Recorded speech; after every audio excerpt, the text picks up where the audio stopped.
ถหมอลำมาหอดเลยพี่น้องมีอาจารย์วัดเขาไม่ได้น้องประธานจะได้อาจารย์วัดเอาคนกับบริจาคน้องอาจารย์วัดที่บรรยากาศอยู่แค่คลองลมน้องคนกับบริจาคช่วยเป็นเงินโชคที่ล่วงมาที่ทันทีเนาะและก็ล้มกับล้มเลย เจ้าบางทีกำลังน้องแล้วนั่งทุกคนบริจาคมาที่ทันทีเล่นมา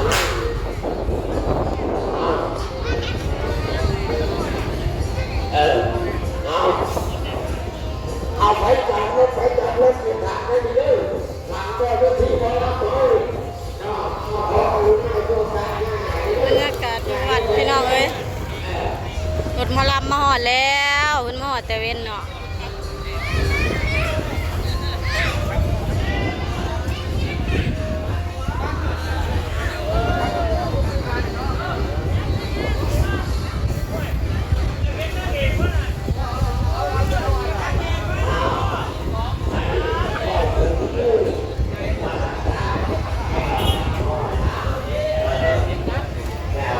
ถ้าเพิ่งมาก็จะเอาลงพี่น้องเอ้ยเต็มอยู่ในรถคันเดียวเลยอุ้ยเย็บไป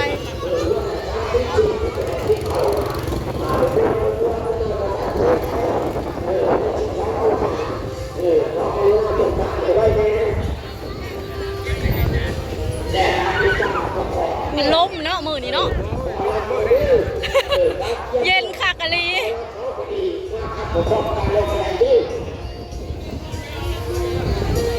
ร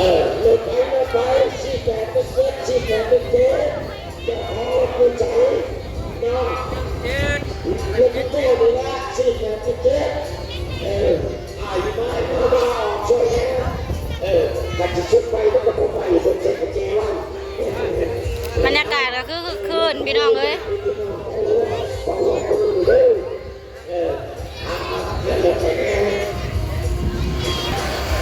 ลมมันสปิวจะพาเนี่ยจะน่าผมไม่ได้เรื่องเป็นน้ำที่ด้านบ้านแล้วก็จะไว้ที่เนาะเอาตัวไปด้วยเดี๋ยวแบบเขาจะลงมาแบบอยู่ในรถคันเดียวเลยพี่น้องที่เราลงไปกายนี่เนาะเขาจะบอกคือรถคนมาแต่ตัดอ้อยมาสั่นว่าเป็นรถมาแต่ตัดอ้อยแล้วพี่น้องเด้อรถหมอลำจ้ะ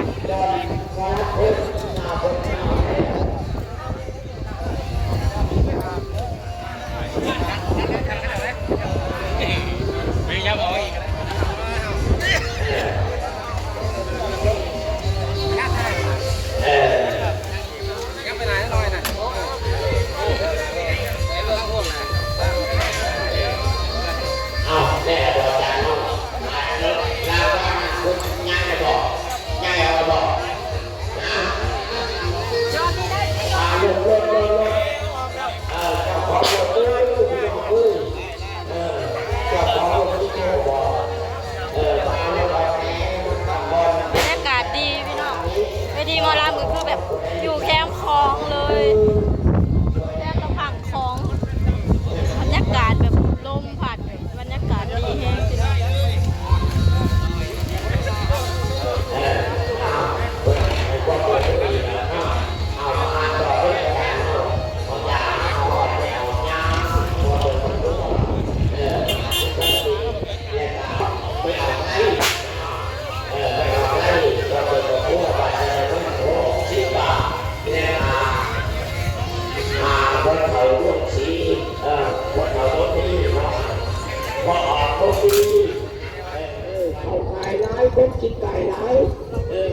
นี่พระเอกพี่น้อง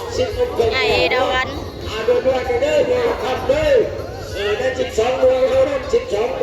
พระเอกนางเอกก็คือมาในรถคันเดียวกันเลยจ้า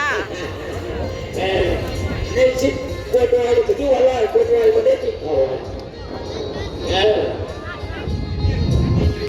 เดี๋ยวนี้ไงเนี่ย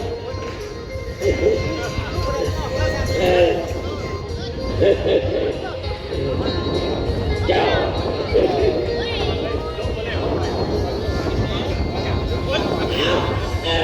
แก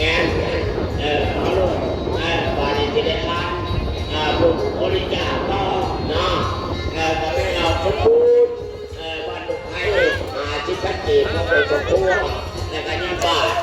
พอออกเกินการเงินคูณว่าไงกับพวก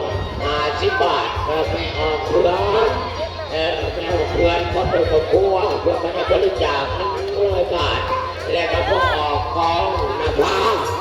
พวกเป็นบริหารขายเครื่องอยู่การลงบัญ ถุ ชี งไฮโลพี่น้องเล็กหน่อยเต็ม บัญชีหลวงพ่อกาให้บริจาค100,000 กีบ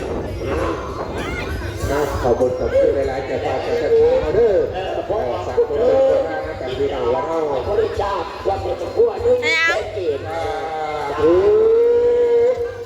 าบัดนี้ เฮ็ดหยังแต่งหน้า เซยูชิดดี สิพาเอาไปใช้สิพอดเดี๋ยวนี้บ่ ที่ไปทั้งหลายหรือทั้งหลายกุศลศรัทธาน้ำผุดน้ำหอขออนัตคนนี้เป็นน้ำอยู่ช่วยสู้สาธุด้วยขอให้คนรวยเป็นความจงให้มันพวกมือร่วง เจ้า ให้ราคาดีด้วยช่วยรวยบรรยาปลูกให้เป็นน้ำปวงปวงสวนหัวดอกโตเขียว เจ้า ปลูกพิยาขอให้ได้ก็ได้ดีเดี๋ยวพ่อมือทั้งอาชีพเหมือนเจ้าพูดผู้ขุนผู้สูเนียว แมน ปลูกมันแก้ว เดี๋ยวหาเบิ่งมื้อแลงพี่น้องเอ้ย ปลูกตัวนี้ มาหาเบิ่งบรรยากาศตอนแรกน้ำกันจ้าเดี๋ยวจะขึ้นเมื่อแต่งหน้าให้น้องใบเตยก่อนน้องใบเตยเพิ่นสิแต่งโตวลงมาฟ้อนพี่น้องมีอันขบวนฟ้อนงามเนาะ ให้ผู้นี้ลวดนำน้ำชองเราบ้องดูอย่าได้มีสัตว์โตบูบาเล่งไม่เห็น เจ้า ตักกะเตนอย่ามาไก่ใหญ่นี้ไก่อย่ามาพาตักกะเตนหมักหยาอย่ามาขาให้เฮาให้กระพดของ แต่ เจ้า คือทีมงานเขาเจ้าก็คือมาในรถคันเดียวกันเลยเต็มอยู่พี่น้องเอ้ย ครับแขนค้อนแบ่งปลูกมันแพ่งแต่เก่าคือเท่าน้ำคองปลูกบางลูกฟักทองอย่างนั้นของจำกูสรุปในเรื่อง ไปดีป้าลุงก็จ่วยแต่ไม่ยัง เอามาอีกแล้วแก้วขนาดแก้วฉันได้ดีเนาะคนได้มาอยู่ได้หนึ่งนี้มีทานชาลีเด็กเทลวงแนวบัตรบริจาคจบโดยตัวกลัวเพื่อการบริจาค100,000 กีบพ่อใหญ่ชาลีเด็กเทลวงเขาเนี่ยนอน